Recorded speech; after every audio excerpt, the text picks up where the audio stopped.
Now, that word provides the soundtrack for Shakespeare's characterization of Richard III. He's a man of action, of urgency, and Shakespeare took inspiration from some unkind accounts of the real-life Richard in his sources.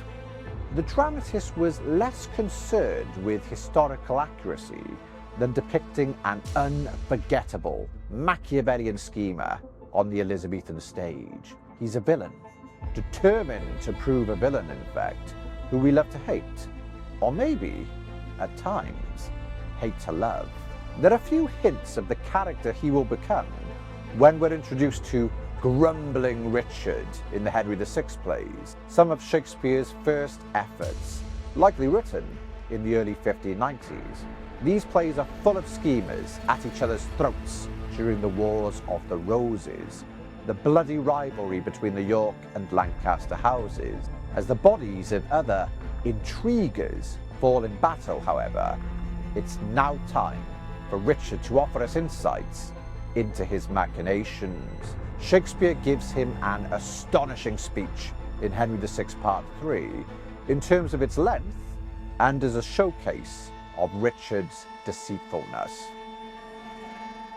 Why, I can smile and murder whiles I smile, and cry content to that which grieves my heart, and wet my cheeks with artificial tears, and frame my face to all occasions.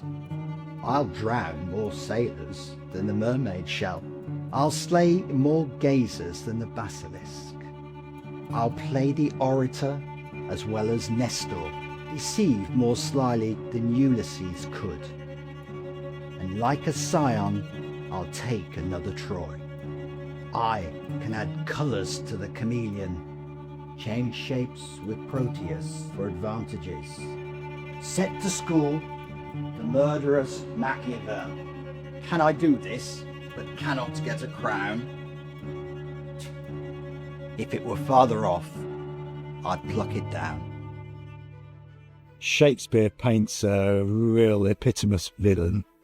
I mean, I think in the play he even says, I'm going to prove myself to be villainous. And no one's really like that, of course.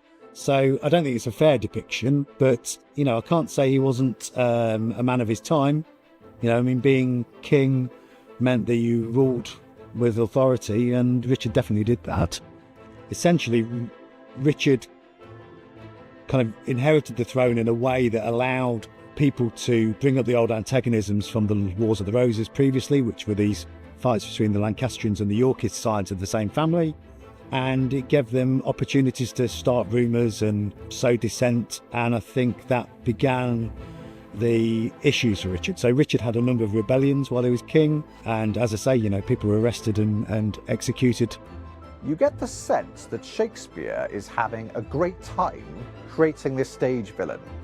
Richard, referred to as a crookback and an elvish-marked, abortive, rooting hog with an arm like a blasted sapling withered up, conforms to stereotypes of the period that associated deformity with evil or otherness.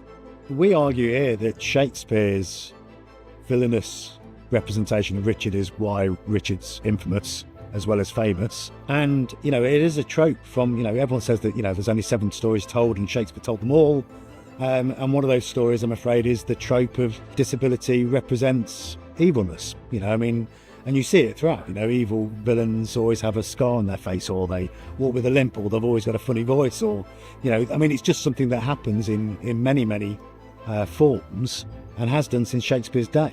I know that in the medieval period, disability was considered by some to be a curse, but also by some to be, some form of penance or an ability to show that you were special and marked out by God. But I do think that the infamy of Richard and even the Princes in the Tower is actually down to the play of Shakespeare. Shakespeare wrote a cracking play about a real character, and Richard, love him or hate him in the play, is an unforgettable character, unforgettable. Shakespeare builds up a relationship between the audience and his titular role in Richard III through the device of soliloquy. He opens that play with Richard standing alone on stage, revealing the ticking of his scheming mind. Now is the winter of our discontent made glorious summer by this son of York.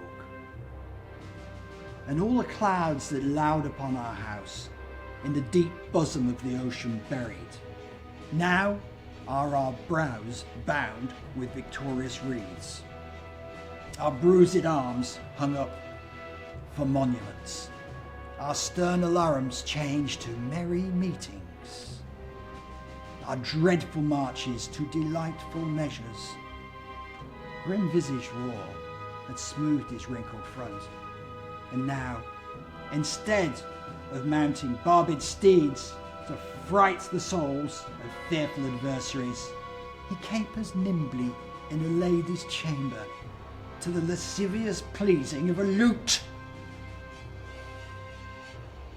But I, that am not shaped for sportive tricks, nor made to court an amorous looking glass, I, that am rudely stamped, and want love's majesty to strut before a wanton andling nymph, I, that am curtailed of this fair proportion, cheated of feature by dissembling nature, deformed, unfinished, sent before my time into this breathing world, scarce half made up, and that so lamely and unfashionable that dogs bark at me as I halt by them. Why, I, in this weak piping time of peace, have no delight to pass away the time, unless to spy my shadow in the sun, and descant at my own deformity. And therefore, since I cannot prove a lover, to entertain these well-spoken days, I am determined to prove a villain.